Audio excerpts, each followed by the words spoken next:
Moving back to the linebacker position, Brian Asamoah, a key integral part of that defense. He's gone. Take us through the linebackers.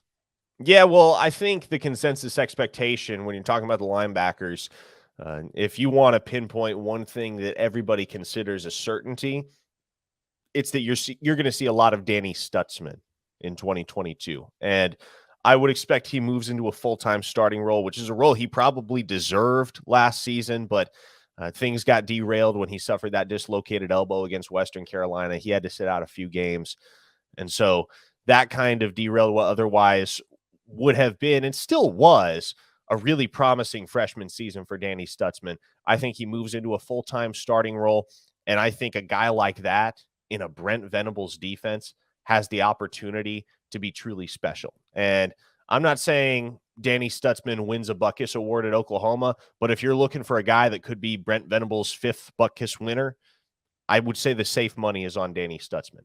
Now, a guy in David Agwebu that played the linebacker position primarily last season, from what I'm told, the vision for him is actually to move him to edge and have him compete with Marcus Stripling and Clayton Smith at that edge rusher position. So that opens up a world of interesting possibilities at the other linebacker slot. You have a freshman in Jaron Kanak out of Hays, Kansas, who comes.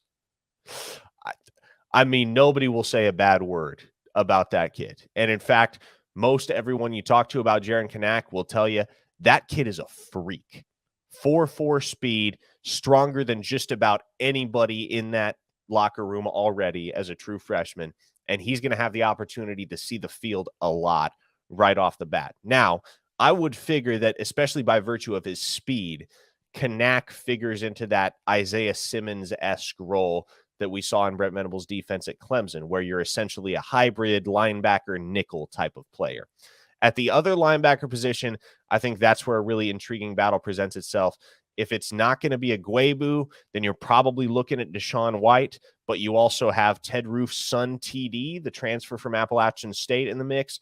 And you have a guy in Shane Witter who's kind of gotten lost in the shuffle in a lot of people's eyes, but that most anybody will tell you he's arguably the fastest player on the entire team, and he's a linebacker. So that's a dude that can get to both sides of the field, and if he comes into his own, he can be a valuable piece for this team as well at the second level.